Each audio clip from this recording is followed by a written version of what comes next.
that there should never be a separation between God and state. Ang mga katagang binitawan ng ating Pangulong Duterte sa kanyang unang sona noong June 2016 ay hindi pangakong napako.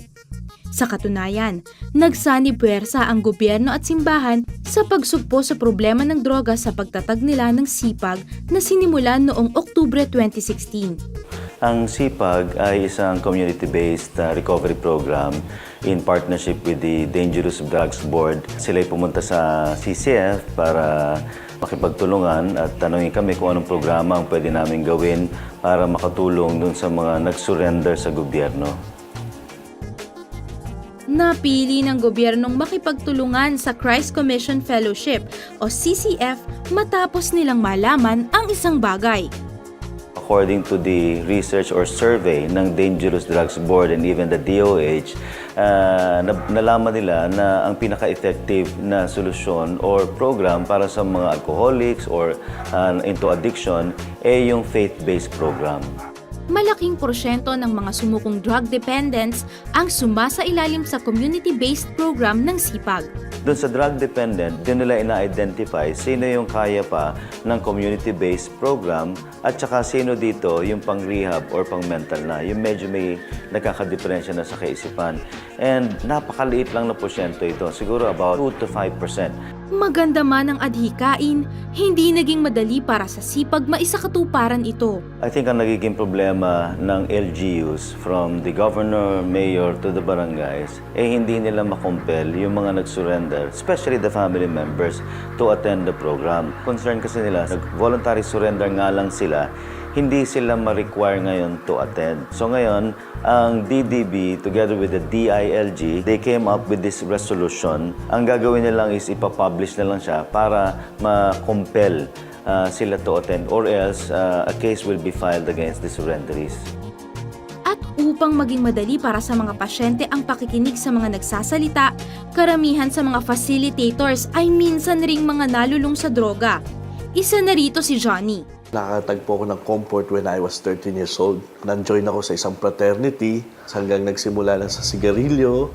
At yung sigarilyo, kalaunan, nagkaroon ng simula ng pagmamariwana. Hanggang lumalim na ako. Halos minsan naglalakad ako sa kalye, nakahubad-hubad na ako. Dumating na sa munti ko na mapatay ang aking asawa. Kung si Johnny ay naging problema ng kanyang pamilya, ang pagiging drug addict naman ni Jose ay naging problema ng kanilang komunidad, dahilan upang 6 na beses siyang maglabas-pasok sa bilangguan. Ang epekto kasi ng droga sa tao, iba.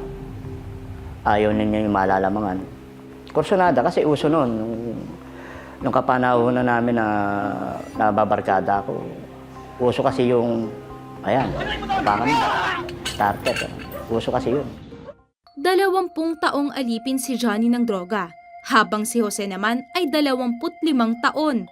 Ngunit dahil sa walang kapantay na pag-ibig ng Panginoong Hesus sa kanilang buhay, sa wakas ay nagkaroon ito ng hangganan. Ang pagbabagong natamo ng dalawa, ibinabahagi nila sa mga dumadalo ng SIPAG program. Every week, it's a reminder to me yung walk your talk.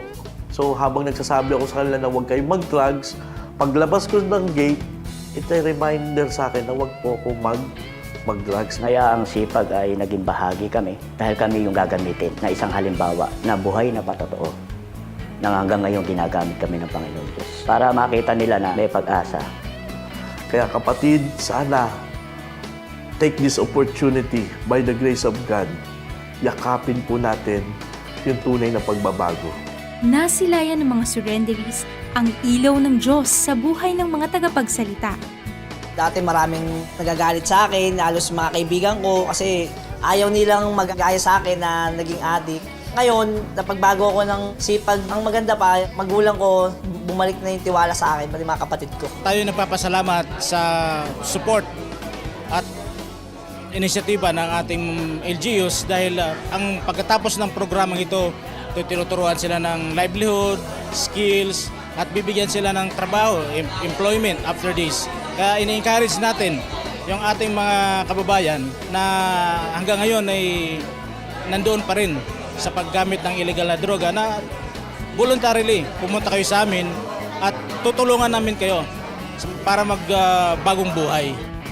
Malaking responsibilidad man ang nakaatang sa balikat ng gobyerno at ng sipag, gumagaan ang pasanin dahil ang Diyos ang kanilang sandigan. Lahat ng pagod na to, lahat ng stressful mga encounters or situation, lahat ito, paid off ito, every time maiisip ko lang kung anong gagawin ng Diyos sa bansang Pilipinas. Na eventually ang Pilipinas, naniniwala ako magiging drug-free country, and hindi lang drug-free country, na ang kriminalidad sa Pilipinas bababa dahil ang daming tao ang mailalapit ng programang ito sa Panginoon sa Kristo.